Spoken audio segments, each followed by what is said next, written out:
propios de un recién nacido, que estos normalmente están hasta cierta etapa de la vida, o sea, ciertos meses. Y ya luego normalmente, por ejemplo, el reflejo de chupar el dedito o qué sé yo, de succión, o sea, eso no va a estar hasta adulto, el reflejo de succión, sino ya sería algo patológico, ¿no? Son reflejos que se van perdiendo conforme va creciendo el bebé, que conforme va madurando el bebé, va desarrollándose, tiene que perder. Por eso se refiere también a la desaparición de ciertas habilidades o funciones, ¿cierto? Entonces, un proceso de aparición, adquisición o desaparición o perfeccionamiento de conocimientos, habilidades y funciones. Proceso cualitativo.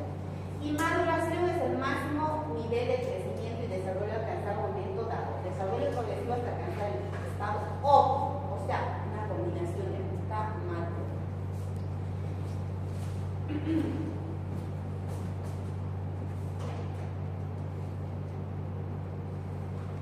Vamos a ver que hay ciertos factores que de alguna forma van a repercutir en tanto de crecimiento y desarrollo del niño. Por ejemplo, se habla de factores intrínsecos y factores extrínsecos. ¿Cuáles son los factores intrínsecos? Genéticos. 50% dice de influencia genética. Por supuesto, si hay alguna alteración genética en las madres de los padres, se va a repercutir. De hecho, lo hormonal, hay ciertas hormonas, por ejemplo, la hormona del crecimiento, hormonas tiroideas, el lactógeno placentario, algunas otras hormonas, incluso estas sexuales, que pueden repercutir en el crecimiento y desarrollo del bebé, ¿cierto? Si tiene un problema tiroideo, de hecho, ¿no? Un niño con hipotiroidismo no va a tener un buen crecimiento y cuando más aún en su desarrollo, entonces va a repercutir. O factores extrínsecos, ahí están los ambientales, nutricionales, socioeconómicos. Esto es claro. Se ha visto que si no tomamos en cuenta, hay una etapa que se llama los 1000 días de oro, que lo que les decía será, no sé si este del grupo que me preguntaron, que si yo no actúo en ese momento dando una buena nutrición y alimentación, y ahí está la lactancia materna igual, y no aprovecho ese tiempo en darle lo que requiere el bebé, ya más tarde va a ser como que no va a ser igual, o sea, va a ser ya un poco tarde, ¿sí? Yo tengo que actuar en el momento.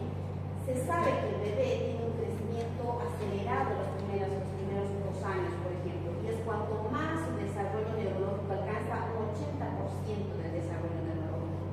Entonces, imagínense ese cerebro que tiene que tener todos los nutrientes necesarios en esa etapa, y es la etapa propicia para que yo le dé la lactancia materna, los alimentos, huevo, pescado, todos los alimentos que vamos a luego charlar. Entonces, a eso se refiere a esto. Son factores que van a ayudar al crecimiento y desarrollo. Tienen sus etapas.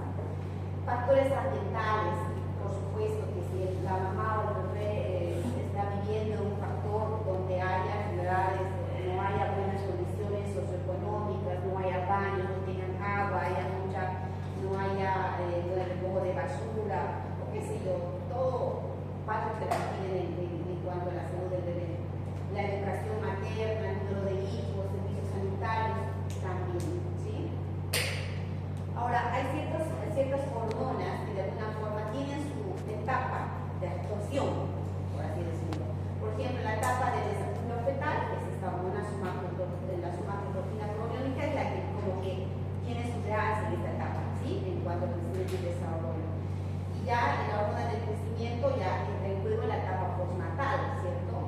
Las hormonas tiroideas también, incluso las hormonas sexuales, están más sobre todo en la etapa puberal, como que ciertas hormonas tienen su momento de acción, a eso se refiere. Ahora, en cuanto al crecimiento y desarrollo, hay que considerar ciertas características. Se habla que el crecimiento tiene una dirección cefalocaudal, veían ese dibujito que habíamos visto, ¿qué es lo que crecía más? Primero, la cabeza. Y luego recién los pies. A eso se refiere la dirección cefalocaudal. Vamos a ver después un poquito. La velocidad también va a variar de acuerdo a la edad. La secuencia tiene un patrón de crecimiento orgánico y el momento, cada órgano tejido tiene su momento de acción. Tiene que haber un equilibrio armónico de las células y órganos. Por ejemplo, en cuanto a la dirección, que les decía hace rato, es en sentido cefalocaudal y próximo distal. Lo que les decía. ¿Qué es lo que crece en la primera etapa más? La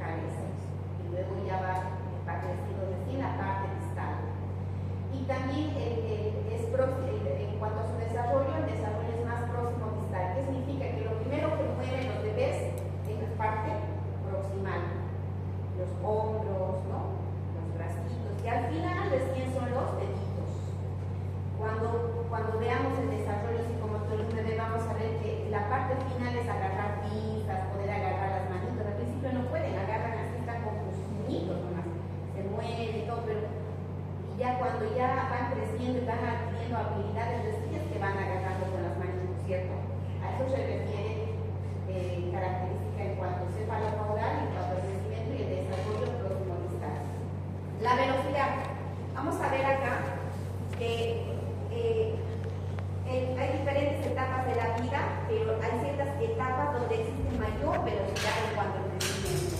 Esto es, por ejemplo, primero en la primera etapa esta, que no se ve muy bien por esto, pero les voy a ir cuando vean sus diapositivas, vamos a ver que la primera etapa, en la etapa de la gestación, es cuando va creciendo bastante el bebé, ¿no? En la etapa que está dentro del útero. Luego ya hasta los 2 años todavía está como una etapa acelerada, luego entra como una fase como que ya de mantenimiento para luego, pero todavía sigue creciendo, pero ya entrando en la etapa de la pubertad, ahí existe nuevamente lo que es una fase de aceleración en cuanto al crecimiento, ¿sí? Entonces son las etapas del máximo crecimiento. La primera etapa antes que nazca en útero hasta los 2 años todavía, y luego nuevamente la etapa puberal y adolescencia. No es que puede decir que sepan esto de cuánto se va a crecer por año de crecimiento, ¿no? Pero más o menos para que tengan una idea, que hay un periodo rápido que son los primeros 4 años, luego un periodo sostenido que es de los 4 a los 10 años, y luego un nuevo periodo rápido que es en la etapa, lo que les decía hace rato, la etapa puberal. Y acá, cada órgano tejido tiene su momento. Por ejemplo, miren lo que les decía hace rato, esto es clave. El cerebro, este punteado que ven acá, representa el crecimiento del cerebro y la masa encefálica en realidad, ¿no? Los primeros 2 años, ¿no? Miren acá, estos años, 0, 2, 4, 6, 8, 7.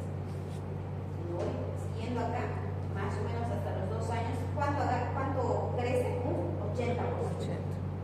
O sea que lo que yo voy a hacer en cuanto a estos factores genéticos, hormonales, ambientales, nutrición, todo eso, nada de eso pueda repercutir en esto.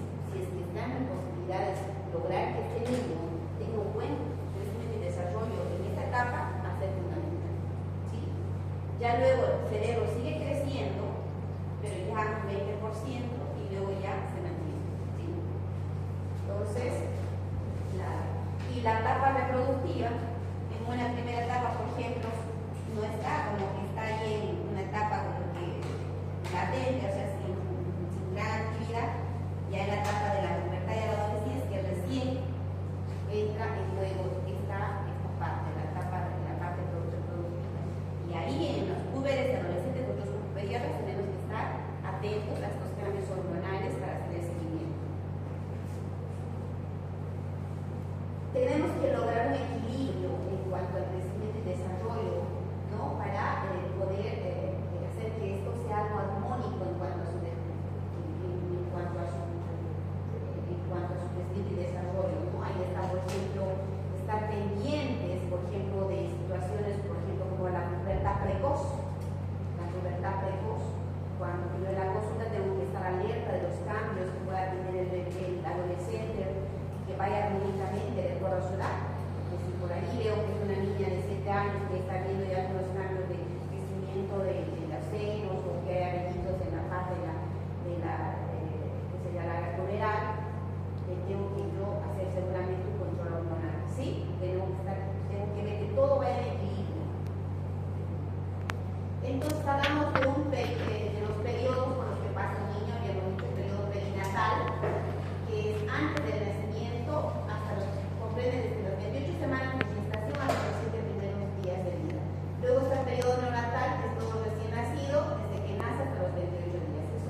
escolar de los 6 a los 11, moderar del adolescente. Cada periodo tiene sus propias características. Cada periodo, tanto la adolescencia, la pubertad, el escolar, ¿no? Eso, por ejemplo, como ejemplo simplemente necesito, por ejemplo, el adolescente es un grupo bastante vulnerable, que hay que estar alerta en este grupo de adolescentes porque tienen características que los hacen más vulnerables. Yo la verdad cuando me confronto con un adolescente, como que siento cierta, no sé si decirles, inquietud de conocer más su entorno, su vida, porque es una etapa muchas veces hasta olvidada. Cuando nos confrontamos con grupos familiares y vemos a niños recién nacidos, digamos un grupo familiar que viene con un recién nacido, un niño y un adolescente, ¿a quién da más atención? Al pequeño. Pero en realidad el pequeño sí depende de la mamá y que quiere lactancia y su nutrición, pero en realidad es un niño que no está tan sujeto a muchos, les digo, problemas, ¿no? Excepto la alimentación y los cuidados. Pero este grupo adolescente, este niño que en realidad es adolescente, está sujeto sí, a muchos ya problemas, ¿no? Propios con su identidad, propios con qué sé yo, ganar su personalidad, el carácter que decimos, qué voy a hacer, tiene sus propios retos, quién soy, cómo soy, qué voy a hacer, o sea, miedos. Entonces tenemos que estar alertas de este grupo etario, porque que dice acá, hay muchas características de la adolescencia, pero aquí nos cita, por ejemplo, algunas.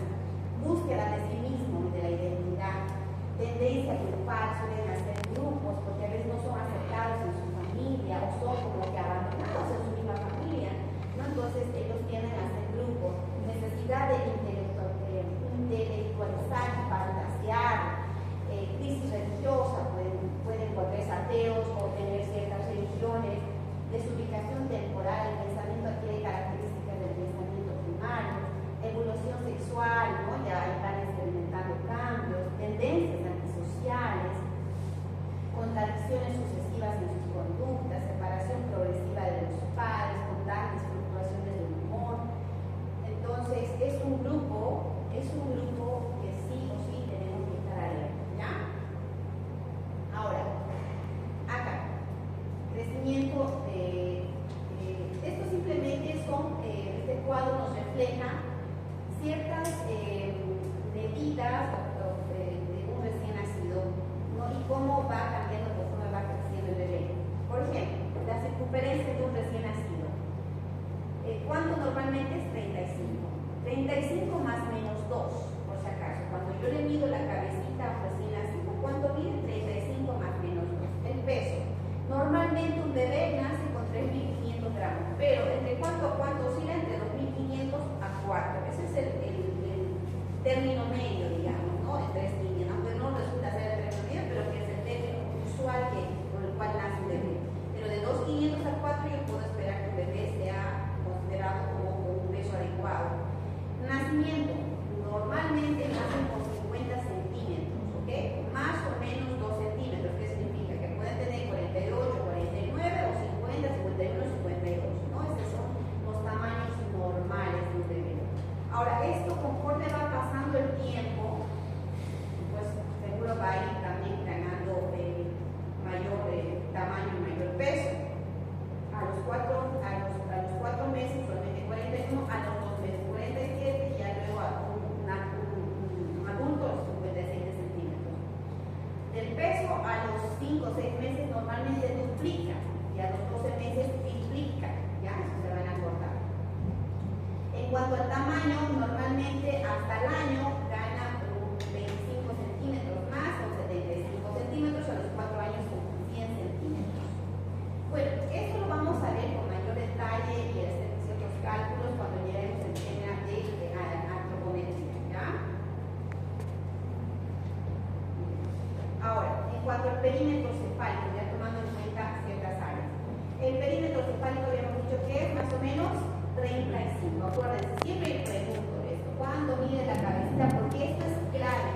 El tomar en cuenta estas medidas jóvenes en la consulta habitual es clave porque imagínense el hecho de no medir la cabecita o hacer el seguimiento de mes a mes de cómo va creciendo esa cabecita, sería un error fatal, garrafal.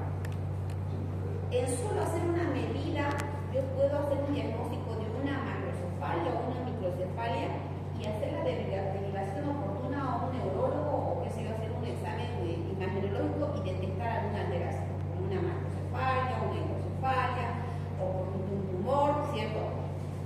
Solo el hecho de medir la cabecita. Entonces tengo que saber qué medida exactamente es la cabeza, tiene la cabecita.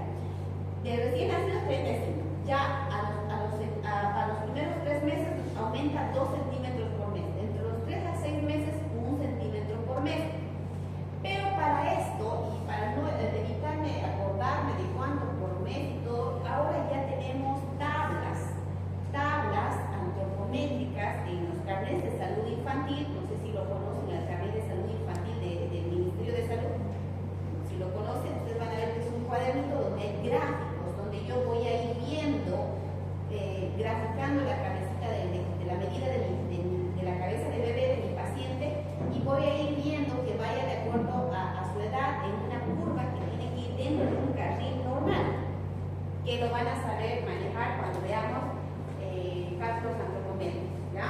Pero para tener una idea, más o menos esas son las medidas que debe tener el perímetro cefálico. Incluso la capacidad gástrica de un bebé va variando conforme va creciendo. Esto simplemente como ejemplo. Por ejemplo, al nacer, la capacidad gástrica del bebé es apenas de 30 ml. O sea, 1 onza. ¿Se dan cuenta? Es poquito. Pero a veces las mamás en la consulta o en todo caso cuando se les atiende al bebé se desesperan cuando piensan que las primeras horas, esto es dentro del primer día de vida, cuando ni bien nace, toma un poquito y dice la mamá, ay doctora, ha tomado apenas unas gotitas, un poquito y tengo miedo que se deshidrate. Pero hay que hacerles entender que las primeras horas de vida la capacidad gástrica es reducida y que esta cantidad es la adecuada, que no se desespere porque conforme pasan las horas y conforme pasan los días, el bebé va succionando más, también la capacidad gástrica va aumentando, ¿sí? Entonces es algo fisiológico. Mayor succión, mayor producción. Entonces eso sí hay que aconsejarles a la mamá para que no se desespere, ¿ya? Entonces conforme va creciendo va aumentando la capacidad. Al crecer meses de 120 ml por toma estamos hablando, ¿no? Por toma, no es que al día va a ser eso, esto es por toma, 120 ml. Al año más o menos 250, 300 ml por toma, o sea, que sería la capacidad gástrica de recepcionar en una toma. En el adulto, entre 1200 a 1500 ml de capacidad gástrica, ¿ya? Esto de acá, que me preguntan qué es esto, en realidad a mí me tocó una vez estar en turno como interna y creo que la mamá estaba en terapia, no me acuerdo, y la enfermera vino y me dijo, doctora, ¿cuánto le doy de leche? No, o sea, y esto es por toma, para darle cuánto necesita para esa vez por toma, es esta fórmula que a veces lo utilizan en las primeras horas, por si acaso. Peso en gramos dividido entre 100. O sea, por ejemplo, de un recién nacido de 3 kilos. De 3 kilos sería, si es 3 kilos, sería 3000 entre 100. Este menos 3 en muchas fórmulas, muchas veces ya no está. Simplemente lo mantiene como peso en gramos entre 100. O sea, si fuera 3000 entre 100, ¿cuánto sería? 30. Pero otras fórmulas lo mantienen en 3000 menos 3 entre 100, que no, la verdad varían mucho, o sea, son 3 ml. Pero bueno, si quieren tomarlo así, lo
succionar. Eso se llama reflejo de succión.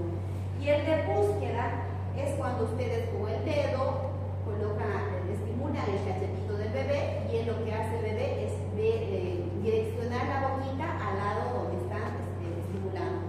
Si hace acá, entonces su boquita muere. Ese es el reflejo de búsqueda.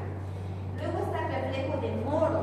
Este reflejo de moro normalmente está hasta los 6 a 8 semanas de vida, permanece. Y como hacen ustedes, que cuando ustedes lo recepcionan al bebé, hace que si lo tengo acá, lo lanzan, que lo dejan como que soltándole, pero a la otra mano, el bebé lo que hace es extiende los brazos, ¿no? Como que un reflejo del susto, decimos. Pero lo van a ver mejor cuando hagamos unas prácticas. Luego está el reflejo plantar, el reflejo palmar. Ustedes han visto que las cómo nacen los bebés con los puñitos. Ustedes le agarran al bebé ahí, les apuesto que si lo levantan, no se suelta.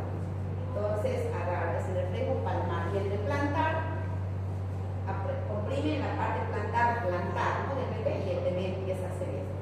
También tenemos el reflejo de marcha automática. Lo ponemos al bebé agarrando del tórax con los piecitos extendidos de paradito y empieza a querer caminar. Marcha automática.